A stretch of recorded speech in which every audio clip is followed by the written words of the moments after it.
السلام عليكم ورحمة الله وبركاته.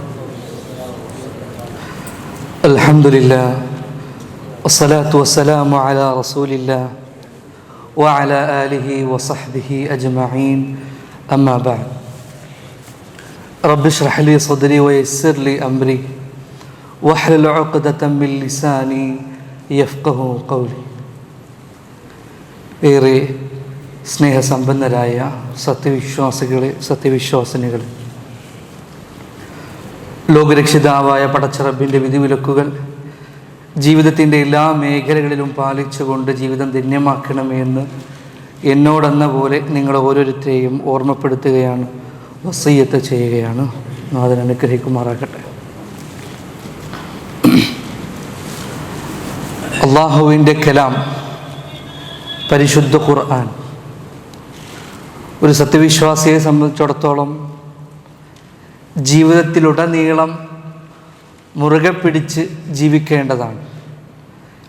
അവൻ്റെ ജീവിതത്തിലുടനീളം അനിവാര്യമായിട്ടുള്ളതാണ് അള്ളാഹുവിൻ്റെ കലാം, പരിശുദ്ധ ഖുർആൻ. അത് പഠിക്കുക എന്നുള്ളതും അതുപോലെ തന്നെ അതിനനുസരിച്ച് ജീവിതം ചിട്ടപ്പെടുത്തുക എന്നുള്ളതും സത്യവിശ്വാസികൾ എന്ന നിലയ്ക്ക് നമ്മുടെ ഓരോരുത്തരെയും ബാധ്യതയാണ്.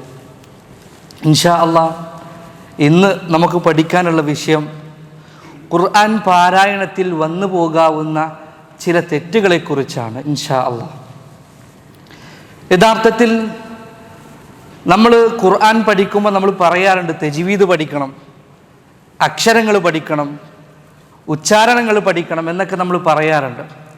യഥാർത്ഥത്തിൽ എന്തിനാണ് നമ്മൾ തജ്വീദ് പഠിക്കുന്നത്? എന്താണ് അതുകൊണ്ടുള്ള ഉദ്ദേശം? ഭാഷാപരമായിട്ട് അത് നമുക്ക് തഹ്സീൻ എന്ന് പറയാം, അല്ലേ? തഹ്സീൻ എന്ന് വെച്ചാൽ നന്നാക്കുക, നമ്മുടെ പാരായണത്തെ ഭംഗിയാക്കി നന്നാക്കുക എന്നുള്ളതാണ് ഭാഷാപരമായിട്ട് അതിനർത്ഥം. എന്നാൽ സാങ്കേതികപരമായിട്ട് തജ്വീദിൻ്റെ വിഷയത്തിൽ എന്താണ് യഥാർത്ഥത്തിൽ തജ്വീദ് എന്ന് പറഞ്ഞാൽ? അതായത് ഓരോ അക്ഷരങ്ങൾക്കും, നമുക്കറിയാം അറബി അക്ഷരമാലയിലെ ഓരോ അക്ഷരങ്ങൾക്കും ഓരോ അവകാശങ്ങളുണ്ട്. അതൊക്കെ കൃത്യമായി വകവെച്ച് കൊടുത്തുകൊണ്ട് കൃത്യമായി ഉച്ചരിക്കുക, അതുപോലെ തന്നെ നിയമങ്ങളൊക്കെ കൃത്യമായി കൊണ്ട് പാലിച്ച് പാരായണം ചെയ്യുക എന്നുള്ളതാണ്. അപ്പോൾ അത് പഠിക്കുക, അതിനനുസരിച്ച് അത് ആ നിയമങ്ങളൊക്കെ പാലിച്ചു കൊണ്ട് പാരായണം ചെയ്യുക എന്ന് പറയുന്നത് അത് ഫർള് ഐനായിട്ടുള്ള കാര്യമാണ്.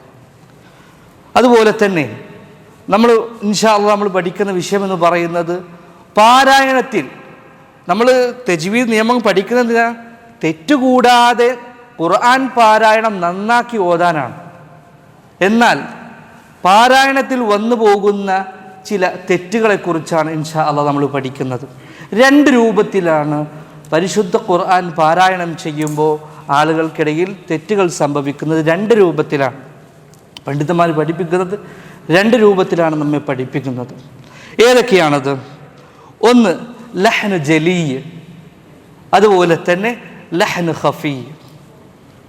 ലഹ്ന് ജലിയും അതുപോലെ തന്നെ ലഹ്ന് ഖഫീയും, ഈ രണ്ട് രൂപത്തിലാണ് പരിശുദ്ധ ഖുർആൻ പാരായണം ചെയ്യുമ്പോൾ നമ്മൾ ഒരു പക്ഷേ തെറ്റുകൾ സംഭവിക്കുക. എന്താണ് ലഹ്ന് ജലി എന്ന് പറഞ്ഞാൽ?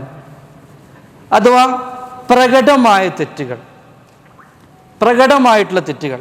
ഇപ്പം ഞാനൊരു സൂറത്തിൽ നിന്ന് ഏതെങ്കിലും ഒരു ആയത്ത് പാരായണം ചെയ്യുമ്പോൾ, അല്ലെങ്കിൽ 2-3 ആയത്ത് ഞാൻ പാരായണം ചെയ്യുമ്പോൾ, അല്ലെങ്കിൽ സൂറത്തുൽ ഫാത്തിഹ എടുക്കാം, എല്ലാവർക്കും അറിയുന്ന സൂറത്താണ്, എല്ലാവർക്കും അറിയാം. അതിൽ നിന്ന് ഏതെങ്കിലും ഒരു അക്ഷരം ഞാൻ മാറി ഓതിയാൽ, അല്ലെങ്കിൽ ഏതെങ്കിലും ഒരു ഹർഫ് ഞാൻ തെറ്റിച്ചോതിയാൽ അതെന്ത് ചെയ്യും? എല്ലാവർക്കും മനസ്സിലാവും, പ്രകടമായിട്ടുള്ള തെറ്റാണ്. അതാണ് ലഹ്ന് ജലി, പ്രകടമായിട്ടുള്ള തെറ്റ്. അഥവാ ഒന്നെങ്കിൽ അക്ഷരങ്ങൾ മാറിപ്പോകുക, അതുപോലെ തന്നെ ഹർക്കത്തുകൾ മാറിപ്പോകുക. ഇത് തന്നെ പണ്ഡിതന്മാർ രണ്ട് രൂപത്തിൽ വ്യാഖ്യാനിക്കുന്നുണ്ട്. അതായത് അർത്ഥവ്യത്യാസം സംഭവിക്കുന്നതും അതുപോലെ തന്നെ ആശയങ്ങൾ വ്യത്യാസം ഉണ്ടാക്കുന്നതും വ്യത്യാസം ഉണ്ടാക്കാത്തതും, ഈ രണ്ട് രൂപത്തിൽ പണ്ഡിതന്മാർ പഠിപ്പിക്കുന്നുണ്ട്. യഥാർത്ഥത്തിൽ ലഹ്ന് ജലി സംഭവിക്കുക എന്ന് പറയുന്നത് ഹറാമായിട്ടുള്ള കാര്യമാണ്, ഒരിക്കലും സംഭവിക്കാൻ പാടില്ല. കാരണം ഉദാഹരണത്തിന് ഇപ്പോൾ നമ്മൾ ഒരു ആയത്ത്, ഒരു അക്ഷരം തെറ്റിച്ച് വേറൊരു അക്ഷരമാക്കി ഓതുകയാണെങ്കിൽ, മാറ്റി നമ്മൾ പാരായണം ചെയ്യുകയാണെങ്കിൽ, യഥാർത്ഥത്തിൽ ആ ആയത്ത് കൊണ്ട് ഉദ്ദേശിക്കുന്ന ഒരു ആശയമോ അല്ലെങ്കിൽ ഒരു വിഷയമോ ആയിരിക്കില്ല നമ്മൾ ഒരു അക്ഷരം തെറ്റി ഓതിക്കഴിഞ്ഞാൽ, അല്ലെങ്കിൽ അതിൻ്റെ ഹർക്കത്ത് നമ്മൾ മാറി ഓതിക്കഴിഞ്ഞാൽ അതിൽ സംഭവിക്കുന്ന തെറ്റെന്ന് പറഞ്ഞാൽ അതിൻ്റെ ആശയം തന്നെ ഒരു പക്ഷേ എന്ത് ചെയ്യും, മാറിപ്പോകും. അപ്പം അതുകൊണ്ട് തന്നെ അത്തരത്തിൽ അത് തെറ്റി പാരായണം ചെയ്യുക, പ്രകടമായ രൂപത്തിൽ തെറ്റി പാരായണം ചെയ്യുക എന്ന് പറഞ്ഞാൽ അത് ഗൗരവമുള്ള കാര്യമാണ്, ഹറാമായിട്ടുള്ള കാര്യമാണ്. ഒരു പക്ഷേ അതിൻ്റെ പേരിൽ നാളെ പരലോകത്ത് നമ്മൾ ശിക്ഷിക്കപ്പെടും എന്നുള്ളതാണ്. അപ്പോൾ ഇതിനൊക്കെ വേണ്ടിയാണ് നമ്മൾ തജ്വീദ് പഠിക്കുന്നത്. ഇതുപോലെ തെറ്റുകൂടാതെ ലഹ്ന് ജലിയോ ലഹ്ന് ഖഫിയോ സംഭവിക്കാതെ തെറ്റുകൂടാതെ പാരായണം ചെയ്യുക എന്നുള്ളതാണ് തജ്വീദ് നമ്മൾ പഠിക്കുന്നതിലൂടെ യഥാർത്ഥത്തിൽ നമ്മുടെ ലക്ഷ്യമെന്ന് പറയുന്നത്. അപ്പോൾ രണ്ട് രൂപത്തിലാണ് പണ്ഡിതന്മാർ ലഹ്ന് ജലി പഠിപ്പിച്ചത്. ഒന്ന്, ഒരുപക്ഷെ ആശയത്തിൽ തെറ്റുകൾ വലിയ മാറ്റം സംഭവിക്കുക. ഉദാഹരണത്തിന് അൽഹംദുലില്ലാഹി റബ്ബിൽ ആലമീൻ എന്നുള്ളിടത്ത് ഒരാൾ റബ്ബുൽ ആലമീൻ എന്ന് പറയും. അതുപോലെ തന്നെ സിറാത്തൽ ലദീന അൻഅംത അലൈഹിം എന്നുള്ളിടത്ത് അൻഅംതു അലൈഹിം എന്ന് പറയും. യഥാർത്ഥത്തിൽ രണ്ടും ഹർക്കത്തുകൾ മാറിപ്പോയി അല്ലേ, രണ്ടും ഹർക്കത്തുകൾ വ്യത്യാസം സംഭവിച്ചു. എന്നാലോ ആദ്യത്തിൽ ഹർക്കത്ത് മാറിയതുപോലെയാണോ അൻഅംത എന്നുള്ളിടത്ത് അൻഅംതു എന്ന് പറയുമ്പോൾ? അല്ല, വലിയ ആശയ വ്യത്യാസം അവിടെ സംഭവിക്കുകയാണ്. അപ്പോൾ ഈ രണ്ട് രൂപത്തിലാണ് പണ്ഡിതന്മാർ ലഹ്നു ജലീനെ നമുക്ക് പഠിപ്പിച്ചു തന്നിട്ടുള്ളത്. ഒന്ന്, അത് അതിൻ്റെ ആശയത്തിന് അതുകൊണ്ട് ഉദ്ദേശിക്കുന്ന അർത്ഥം തന്നെ മാറിപ്പോകും. മറ്റത് അത് ഹർക്കത്ത് ഒരു പക്ഷെ മാറിപ്പോകാം, അക്ഷരം മാറിപ്പോകാം, പക്ഷേ അർത്ഥത്തിൽ വ്യത്യാസമൊന്നും സംഭവിക്കുകയില്ല. എന്തു തന്നെ ആയാലും ആശയത്തിലൊക്കെ അർത്ഥവ്യത്യാസം സംഭവിക്കുന്ന രൂപത്തിൽ ലഹ്ന് ജലീ സംഭവിച്ചുകൊണ്ട് പാരായണം ചെയ്യുക എന്ന് പറഞ്ഞാൽ അത് ഹറാമായിട്ടുള്ള കാര്യമാണ്, ഒരിക്കലും സംഭവിക്കാൻ പാടില്ല. അതുകൊണ്ട് തന്നെ കൃത്യമായ കാര്യങ്ങൾ പഠിച്ചിട്ട് വേണം നമ്മൾ കാര്യങ്ങൾ, ഓരോ നിയമങ്ങളും അതുപോലെ തന്നെ എല്ലാ കാര്യങ്ങളും കൃത്യമായി അവസരം കിട്ടുമ്പോഴൊക്കെ അത് ഉപയോഗപ്പെടുത്തുക എന്നുള്ളതാണ്. അതുപോലെ തന്നെ രണ്ടാമത് സംഭവിച്ചു പോകാവുന്ന തെറ്റുകളാണ് ലഹ്ന് ഖഫീ അഥവാ പ്രകടമല്ലാത്ത ചെറിയ തെറ്റുകൾ. ഒരു പക്ഷേ ഈ ലഹ്ന് ഖഫീ ഇത് എല്ലാവർക്കും ഒരു പക്ഷെ മനസ്സിലായിക്കൊള്ളണമെന്നില്ല. ഇതിനെക്കുറിച്ച് പഠിച്ച ആളുകൾ, ഈ വിഷയത്തിൽ ദീർഘമായി അറിവുള്ള ആളുകൾക്ക് ഒരു പക്ഷേ ഈ തെറ്റ് മനസ്സിലാക്കുവാൻ സാധിക്കുകയുള്ളൂ. ഉദാഹരണത്തിന് തജ്വീദിലെ മദ്ദുകൾ, അതുപോലെ തന്നെ ഇദ്ഗാമുകൾ, ഉന്നകൾ, ഇങ്ങനെയുള്ള നിയമങ്ങൾ ഇത് ഒരു പക്ഷേ സാധാരണക്കാരായ ആളുകൾ, ഇതിനെക്കുറിച്ച് പഠിച്ച ആളുകൾക്ക് മാത്രമേ ഇത് അറിയുള്ളൂ. ഒരാൾ ഉന്ന ചെയ്യാതെ പാരായണം ചെയ്താൽ, അല്ലെങ്കിൽ ഒരാൾ മദ് ചെയ്യേണ്ട സ്ഥലത്ത് മദ് ചെയ്യാതെ പാരായണം ചെയ്യുക, ഒരു കാല എന്നുള്ളിടത്ത് കാല എന്നൊക്കെ നീട്ടി അനാവശ്യമായിട്ടുള്ള ദീർഘമൊക്കെ കൊടുത്തുകൊണ്ട് പാരായണം ചെയ്യുക. അങ്ങനെ ഇത്തരത്തിലുള്ള മദ് ചെയ്യേണ്ടടുത്ത് മദ് ചെയ്യാതെ ഓതുക, അതുപോലെ തന്നെ മദ് ചെയ്യാൻ പാടില്ലൊരു ചെയ്തുകൊണ്ട് ഓതുക, അങ്ങനെയുള്ള തെറ്റുകൾ അതിനെക്കുറിച്ച് ദീർഘമായി പഠിച്ച ആളുകൾ, തജ്വീദ് നിയമങ്ങളൊക്കെ പഠിച്ച ആളുകൾക്ക് അറിയാവുന്ന തെറ്റുകൾ. ഞാൻ ഉന്ന ചെയ്യാതെ ഒരു ആയത്ത്, ഞാൻ ഒരു അമ്മ യതസാഅലൂൻ എന്നുള്ളിടത്ത് എന്നുണ്ട് മീമിന് ശദ്ദുണ്ട്. അപ്പം ഞാനത് ഉന്ന ചെയ്യാതെ പാരായണം ചെയ്യാം, അതെല്ലാവർക്കും മനസ്സിലാകില്ല. ആ ഉന്ന എപ്പോഴാണ് ഉന്ന ചെയ്യുക എന്ന് അതിനെക്കുറിച്ച് പഠിച്ച ആളുകൾക്ക് എന്ത് ചെയ്യുള്ളൂ, അത് മനസ്സിലാകുള്ളൂ. യഥാർത്ഥത്തിൽ ലഹ്ന് ഖഫീ പ്രകടമല്ലാത്ത ഈ ചെറിയ തെറ്റുകൾ അത് സംഭവിച്ചുകൊണ്ട് ഖുർആൻ പാരായണം ചെയ്യുക എന്ന് പറയുന്നത് അത് കറാഹത്തായിട്ടുള്ള വെറുക്കപ്പെട്ടിട്ടുള്ള കാര്യമാണ് എന്നുള്ളതാണ്. ഈ രണ്ട് രൂപത്തിലാണ് പരിശുദ്ധ ഖുർആൻ നമ്മൾ പാരായണം ചെയ്യുമ്പോൾ നമ്മൾ വന്നു പോകാവുന്ന തെറ്റുകൾ എന്ന് പറയുന്നത്. ഒന്നെന്താണ്, പ്രകടമായിട്ടുള്ള തെറ്റാണ്, ഏതൊരാൾക്കും മനസ്സിലാകാവുന്ന തരത്തിലുള്ള തെറ്റുകൾ, അക്ഷരങ്ങൾ മാറിപ്പോകുക, അതുപോലെ തന്നെ ഹർക്കത്തുകൾ മാറിപ്പോകുക. അതുപോലെ തന്നെ രണ്ടാമത്തെ കാര്യം അത് ലഹ്ന് ഖഫീയാണ്, കോപ്യമായിട്ടുള്ള തെറ്റ്. ഒരു പക്ഷേ എല്ലാവർക്കും മനസ്സിലാകില്ല, അതിനെക്കുറിച്ച് ഇപ്പോൾ മറ്റ് നിയമങ്ങളാണെങ്കിൽ ആ നിയമങ്ങളെക്കുറിച്ച് പഠിച്ച ആളുകൾക്ക് ഒരു പക്ഷേ എന്ത് ചെയ്യുള്ളൂ, മനസ്സിലാകുള്ളൂ. ഉദാഹരണം പറയുകയാണെങ്കിൽ മദ്, അതുപോലെ തന്നെ ഇദ്ഗാമുകൾ, ഇഖ്ലാബ്, ഇഖ്ഫാ, ഗുന്ന, അങ്ങനെയുള്ള കാര്യങ്ങളൊക്കെ തെറ്റിച്ചുകൊണ്ട് പാരായണം ചെയ്യുക എന്ന് പറയുന്നത്. അപ്പോൾ അത് കറാഹത്തായിട്ടുള്ള കാര്യമാണ്. മറ്റേതെന്താണ്, ഹറാമായിട്ടുള്ള കാര്യമാണ്. ആശയത്തിൽ അർത്ഥത്തിലൊക്കെ വ്യത്യാസം വരുത്തി അങ്ങനെ തെറ്റുകൾ വരുത്തി പാരായണം ചെയ്യുക എന്നുള്ളത്. അപ്പോൾ യഥാർത്ഥത്തിൽ നമ്മൾ തജ്വീദ് പഠിക്കുന്നതിൻ്റെ ഗൗരവം പറയുന്നൊരു കാര്യമാണ് ഈ ലഹ്നു ജലിയും അതുപോലെ തന്നെ ലഹ്നു ഖഫിയും. ഞാൻ ആദ്യത്തിൽ പറഞ്ഞു എന്താണ് തജ്വീദ്, എന്തിനാണ് നമ്മൾ പഠിക്കുന്നത് എന്ന്. നമ്മുടെ പാരായണം നന്നാക്കുവാനും അതുപോലെ തന്നെ തെറ്റുകൾ കൂടാതെ നല്ല രൂപത്തിൽ പാരായണം ചെയ്യുക എന്നുള്ളതാണ് തജ്വീദ് പഠിക്കുന്നതിലൂടെ. ഞാൻ പറഞ്ഞു എന്താണ് സാങ്കേതികപരമായിട്ട് തജ്വീദ്. ഞാൻ പറഞ്ഞു എന്താണ് ഓരോ അക്ഷരവും അതിൻ്റെ ഉച്ചാരണവും അതുപോലെ തന്നെ മറ്റു നിയമങ്ങളൊക്കെ കൃത്യമായി പാലിച്ചുകൊണ്ട് വ്യക്തമായി ഓതുക എന്നുള്ളതാണ്. അപ്പം അങ്ങനെ ഓതണമെങ്കിൽ എന്ത് ചെയ്യണം? നമ്മൾ അക്ഷരങ്ങൾ പഠിക്കണം, അതുപോലെ തന്നെ മറ്റ് നിയമങ്ങളൊക്കെ പഠിക്കണം. ഒരുപക്ഷെ നമ്മൾ നമസ്കാരത്തിൽ പോലും എന്ത് ചെയ്യും, നമ്മളറിയാതെ ഇങ്ങനെയുള്ള ലഹ്ന ജലികൾ സംഭവിച്ചു പോകും. അതൊക്കെ വലിയ ഗൗരവമുള്ള കാര്യമാണ്. അപ്പോൾ ഇതൊക്കെ സംഭവിക്കാതിരിക്കാൻ എന്ത് ചെയ്യണം? നമുക്ക് അതിനുള്ള അവസരങ്ങൾ ഉപയോഗപ്പെടുത്തുക എന്നുള്ളതാണ്. പണ്ടത്തെ പോലെയല്ല ഇപ്പോൾ.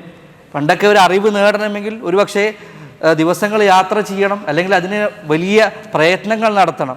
പക്ഷേ ഇന്ന് ഈ കാലഘട്ടത്തിൽ അങ്ങനെയല്ല. നമ്മുടെ വിരൽ തുമ്പിലാണ് എല്ലാം നമുക്കുള്ളത്. എല്ലാ നിയമങ്ങളെക്കുറിച്ചും എല്ലാ കാര്യങ്ങളെക്കുറിച്ചും പഠിക്കാനും അതിനുള്ള സമയവും എല്ലാ സൗകര്യങ്ങളും നമുക്കുണ്ട്. അതൊക്കെ കൃത്യമായി ഉപയോഗപ്പെടുത്തി കാര്യങ്ങൾ പഠിക്കാനും മനസ്സിലാക്കുവാനും ജീവിതത്തിൽ പ്രാവർത്തികമാക്കുവാനും നാം സമയം കണ്ടെത്തുക, പരിശ്രമിക്കുക എന്നുള്ളതാണ്. അതിന് നാഥൻ നമുക്കെല്ലാവർക്കും തൗഫീഖ് നൽകുമാറാകട്ടെ. കൂടുതൽ കാര്യങ്ങൾ പഠിക്കാനും ജീവിതത്തിൽ പ്രാവർത്തികമാക്കുവാനും റബ്ബ് സുബ്ഹാനഹു വ തആല നമുക്കെല്ലാവർക്കും തൗഫീഖ് നൽകി അനുഗ്രഹിക്കുമാറാകട്ടെ. റബ്ബന ആതിനാ ഫിദ്ദുനിയ ഹസന വഫിൽ ആഖിറതി ഹസനതൻ വഖിനാ അദാബന്നാർ. സുബ്ഹാന റബ്ബിക റബ്ബിൽ ഇസ്സതി അമ്മാ യസിഫൂൻ വസലാമുൻ അലൽ മുർസലീൻ. ഏത് സൂറത്തിൽ എല്ലാവരും ഖുർആൻ പഠിക്കും ഇൻഷാ അല്ലാഹ്.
സൂറത്തു ശംസ് എടുക്കല്ലേ?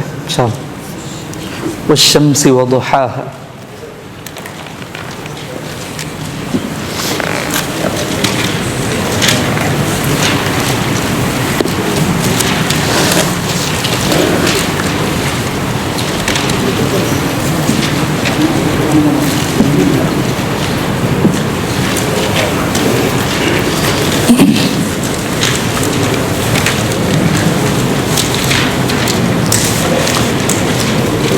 ഓക്കെ, ഇൻഷാ അല്ലാഹ് ഞാനൊന്ന് ആദ്യം പാരായണം ചെയ്യാം. എല്ലാവരും ശ്രദ്ധിച്ച് കേൾക്കുക. ഇൻഷാ അല്ലാഹ് അത് കഴിഞ്ഞിട്ട് നമുക്ക് എന്ത് ചെയ്യാം, ഒരുമിച്ച് പാരായണം ചെയ്യാം. ഇൻഷാ അല്ലാഹ് ഞാൻ ഓതുമ്പോൾ എന്ത് ചെയ്യുക, കൈവച്ച് എല്ലാവരും ശ്രദ്ധിച്ച് ഖുർആനിൽ തന്നെ നോക്കുക. ഇൻഷാ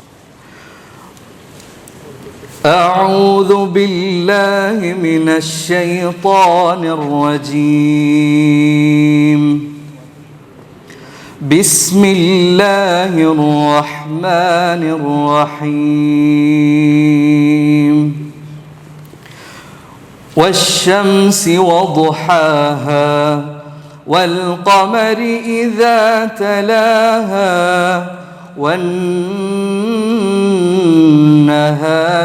ഇദാ ജല്ലാഹാ വല്ലൈലി ഇദാ യഗ്ശാഹാ والسماء وما بناها والأرض وما طحاها ونفس وما سواها فألهمها فجورها وتقواها قد أفلح من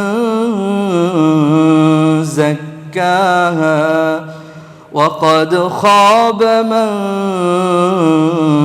دساها كذبت ثمود بطغواها إذ انبعث أشقاها فقال لهم رسول الله ناقة الله وسقياها فكذبوه فعقروها فدمدم عليهم ربهم بذنبهم فسواها ولا يخاف عقباها. ഞാൻ ഓതാ ഒരു ആയത്ത് നമുക്ക് ഒരുമിച്ച് ഓതാം ഇൻഷാ അല്ലാഹ്. أعوذ بالله من الشيطان الرجيم.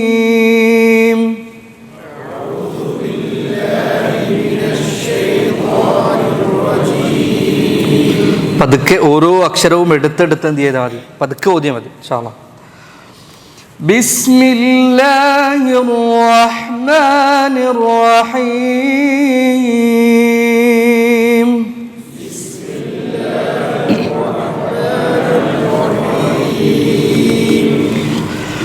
والشمس وضحاها والقمر إذا تلاها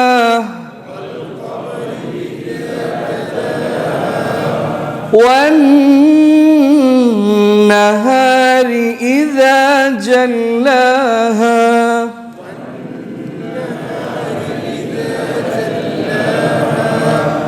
والليل إذا يغشاها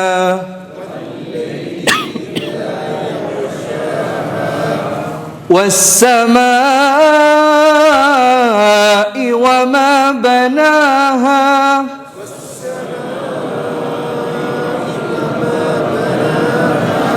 والأرض وما طحاها ونفس وما سواها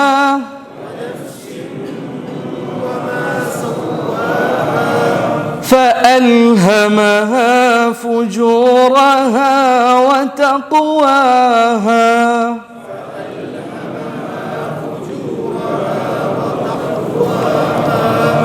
فألهمها فجورها وتقواها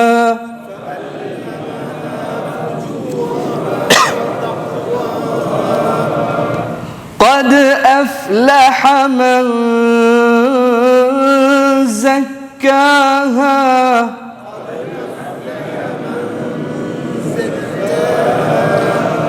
وقد خاب من دساها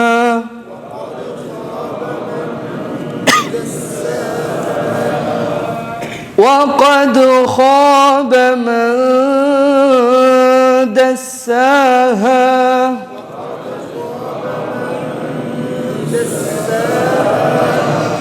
كذبت ثمود بطغواها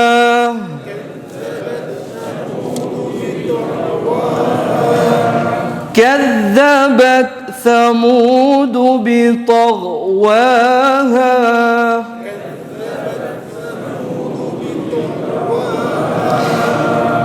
إذ انبعث أشقاها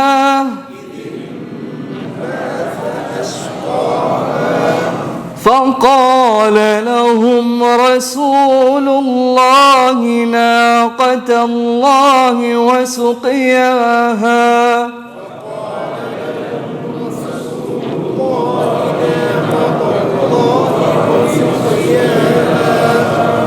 فقال لهم رسول الله ناقة الله وسقياها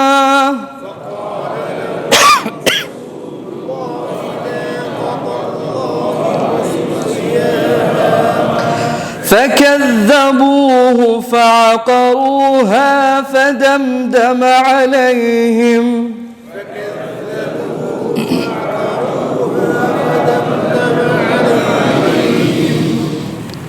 فكذبوه فعقروها فدمدم عليهم ربهم بذنبهم فسواها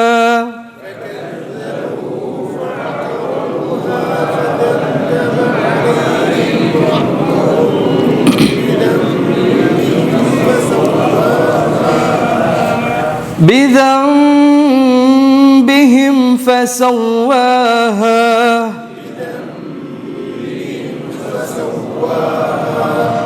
ولا يخاف عقباها.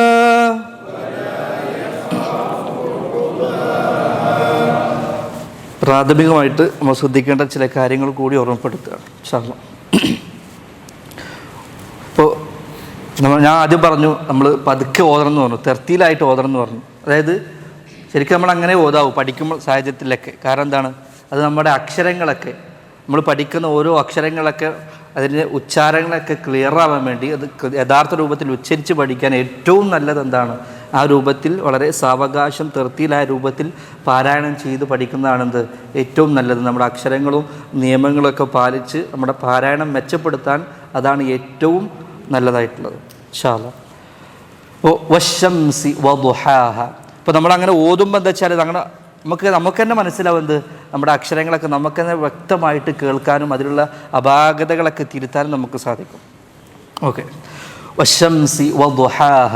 ഇപ്പോൾ ഇതിലേക്ക് എല്ലാ ആയത്തിലും നോക്കിയാൽ നമുക്ക് മനസ്സിലാകുന്നത് അവസാനത്തിലേക്ക് ഹ അല്ലേ, വദുഹാഹ തലാഹ ജല്ലാഹ യഗ്ഷാഹ, അതൊക്കെ എന്താണ് കെട്ടുള്ള ഹ അല്ലേ, തൊണ്ടയുടെ ഏറ്റവും അടിഭാഗത്ത് നിന്ന് വരുന്ന അക്ഷരമാണ്. അപ്പോൾ അതൊക്കെ പ്രത്യേകം ശ്രദ്ധിച്ചുകൊണ്ട്, അതുപോലെ ഹാവും ഒക്കെ ഒരുമിച്ച് വരുമ്പോൾ നമ്മൾ നേരത്തെ പറഞ്ഞു ലഹ്ന് ജലി പറഞ്ഞു അല്ലേ. ഒരുപക്ഷെ അങ്ങനെ പാരായണം ചെയ്യുന്ന സാഹചര്യത്തിലൊക്കെ എന്ത് ചെയ്യും, ഈ രണ്ട് അക്ഷരവും കേൾക്കുന്ന ആളുകൾക്ക് ഒരുപോലെ തോന്നാം. നമ്മൾ അറബികളല്ല, നമുക്കതിൻ്റെ കൃത്യമായിട്ടുള്ള ഒരായത്ത് കേട്ട് കഴിഞ്ഞാൽ ഒരു പക്ഷേ നമുക്ക് അതിൻ്റെ ആശയം മനസ്സിലാക്കാൻ പറ്റില്ല. പക്ഷേ ഈ ഭാഷ അതിൻ്റെ നേറ്റീവായിട്ട് സംസാരിക്കുന്ന ആളുകളുണ്ട്, അവർക്കൊക്കെ എന്ത് ചെയ്യാൻ പറ്റും, ഈ കേൾക്കുമ്പോൾ രണ്ട് അക്ഷരം ഒരുപോലെയായി തോന്നും. അതിൻ്റെ ആശയം തന്നെ അർത്ഥങ്ങൾ തന്നെ എന്ത് ചെയ്യും, ഒരു പക്ഷേ അവർക്ക് അത് പെട്ടെന്ന് മനസ്സിലാക്കാൻ സാധിക്കും. അപ്പോൾ വശംസി വദുഹാഹ, ആദ്യത്തത് ഹ ആണ്, വദുഹാഹ. ഒന്ന് ഹും രണ്ടാമത്തത് ഹുമാണ്.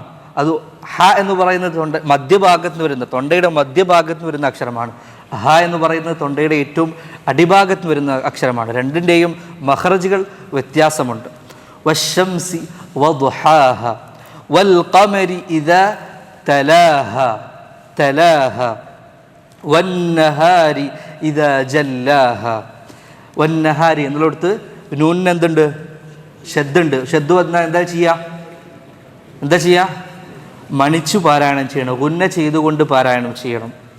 ജല്ലാഹ വല്ലൈലി ഇദാ യഗ്ഷാഹ യഗ്ഷാഹ. അവിടെയും ഗൈന് അത് ഹൽക്കിൻ്റെ അക്ഷരമാണ്, ഹൽക്കിൻ്റെ ഏറ്റവും മുകൾ ഭാഗത്ത് നിന്ന് വരുന്ന അക്ഷരമാണ്. യഗ്ഷാഹ വസ്സമാഇ, അവിടെ എന്താണ്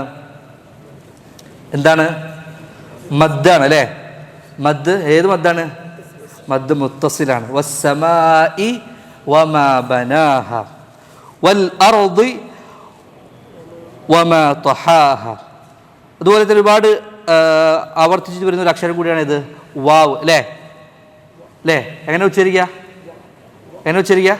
ഉവ. പല്ല് ചുണ്ടിൽ തട്ടാനേ പാടില്ല, രണ്ട് ചുണ്ടിൻ്റെ ഈ ഭാഗം മാത്രം തട്ടിച്ചുകൊണ്ട് നടുവിൽ എന്ത് ചെയ്യുക, ഒഴിഞ്ഞിരിക്കുകയും ചെയ്യുക. ഉവ. വശംസി വശംസി വൽ ഖമരി വന്നഹാരി എന്ന രൂപത്തിൽ. ഓക്കെ. വൽ അർദി വമാ തഹാഹ തഹാഹ. ഇവിടെയൊക്കെ കേട്ടോ എന്താ, രണ്ടിൻ്റെയും മഖ്റജ് എന്താണ്, ഒന്ന് അടുത്തടുത്തായിട്ട് വരുന്ന മഖ്റജുകളാണ്. അതുകൊണ്ട് തന്നെ മാറിപ്പോകാൻ, ഓതുമ്പോൾ എന്തെയും തെറ്റിപ്പോകാൻ ചാൻസസ് കൂടുതലാണ്. തഹാഹ വനഫ്സിൻ വമ. എന്താണ് അവിടെ നിയമം, തൻവീന് ശേഷം വാവ്, ഇദ്ഗാം ബിഗുന്ന. നഫ്സിൻ വമാ സവ്വാഹ ഫഅൽഹമഹ ഫുജൂറഹ വതഖ്വാഹ ഫഅൽഹമഹ. കണ്ടോ അവിടെയൊക്കെ ആ ഹാ കെട്ടുള്ള ഹാ ആവർത്തിച്ച് വന്നു. ഫഅൽഹമഹ ഫുജൂറഹ വതഖ്വാഹ. റാഇന്റെ ഉച്ചാരണം എങ്ങനെയാണ്? ഫുജൂറഹ എന്ന ഫുജൂറഹ അല്ലേ? ഫുജൂറഹ വതഖ്വാഹ.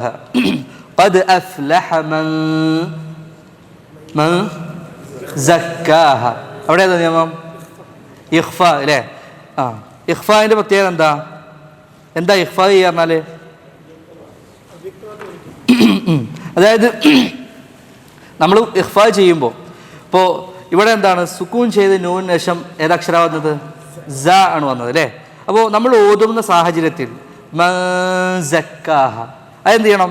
ആ സുക്കൂൻ ചെയ്ത് നൂന് അടുത്തതായിട്ട് ഉച്ചരിക്കേണ്ടത് ഏതാണ്? സ ആണ്. അപ്പോൾ നമ്മൾ ഓതുന്ന സാഹചര്യത്തിൽ നമ്മുടെ ഓത്ത് കേൾക്കുന്ന ഒരാൾക്ക് അടുത്തതായിട്ട് ഈ അക്ഷരമാണ് സ എന്നുള്ള അക്ഷരമാണ് ഉച്ചരിക്കാൻ പോകുന്നത് എന്നുള്ള രൂപത്തിലായിരിക്കണം എന്ത് ചെയ്യേണ്ടത്? നമ്മൾ ഇഖ്ഫ ചെയ്യേണ്ടത്. അതിൻ്റെ രീതി അങ്ങനെയാണ്.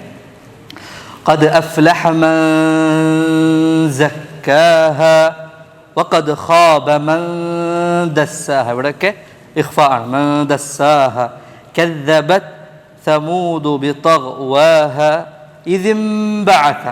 അവിടെ എന്താണ് നിയമം? ഇഖ്ലാബ് അല്ലേ? സുക്കൂൻ ചെയ്ത് നൂനെയോ തൻവീനെയോ ശേഷം ഏത് വന്നാലാണ് ഇഖ്ലാബ് ആവുക? ബ എന്നുള്ള അക്ഷരം വന്നാൽ. അഷ്ഖാഹ فقال لهم رسول الله ناقة الله وسقياها فكذبوه فعقروها فدمدم عليهم ربهم بذنبهم لا ربهم بذنبهم. അവിടെ സാക്കിനായ മീമിനും വന്നു, അതുപോലെ തന്നെ ഇഖ്ലാബും വന്നിട്ടുണ്ട്. വലാ യഖാഫു ഉഖ്ബാഹ. ഏറ്റവും നമ്മൾ ശ്രദ്ധിക്കേണ്ടതാണ് നമ്മുടെ അക്ഷരങ്ങളൊക്കെ കൃത്യമായി അതുപോലെ തന്നെ ഹർക്കത്തുകളൊക്കെ കൃത്യമായി ഉച്ചരിക്കുക എന്നുള്ളതാണ്. കാരണം ഇന്ന് നമ്മൾ പഠിച്ച വിഷയം അതാണ്. ലഹൻ ജലീ സംഭവിക്കാത്ത കൃത്യമായി പാരായണം ചെയ്യുക എന്നുള്ളതാണ്. ഇൻഷാ അല്ലാഹ് അവസാനമായി ഒരു തവണ കൂടി പാരായണം ചെയ്തുകൊണ്ട് നമുക്ക് അവസാനിക്കാം. ഞാൻ ഓതാം, എൻ്റെ കൂടെ നിങ്ങൾ ഓതിക്കോളും ഇൻഷാ അല്ലാഹ്. أعوذ بالله من الشيطان الرجيم. أعوذ بالله من الشيطان الرجيم. بسم الله الرحمن الرحيم. بسم الله الرحمن الرحيم. والشمس وضحاها والقمر إذا تلاها والنهار إذا جلاها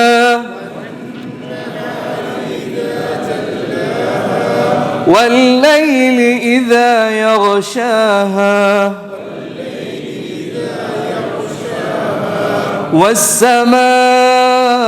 والسماء وما بناها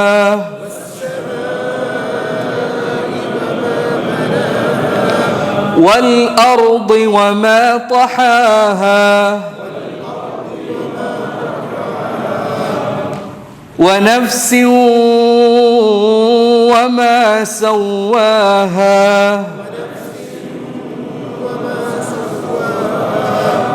فألهمها فجورها وتقواها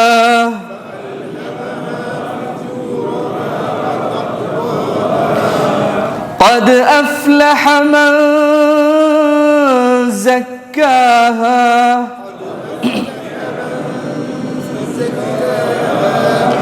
وقد خاب من دساها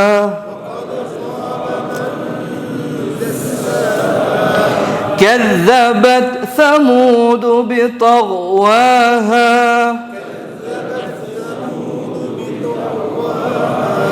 إذ انبعث أشقاها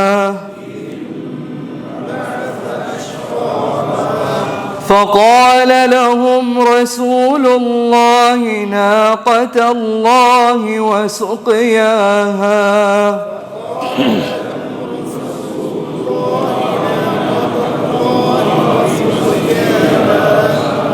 فكذبوه فعقروها فدمدم عليهم ربهم بذنبهم فسواها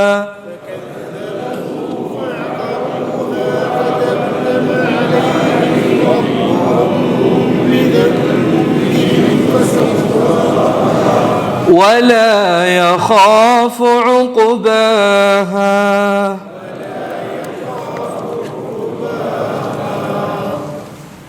ربنا آتنا في الدنيا حسنة وفي الآخرة حسنة وقنا عذاب النار. سبحان ربك رب العزة عما يصفون وسلام على المرسلين والحمد لله رب العالمين. السلام عليكم ورحمة الله.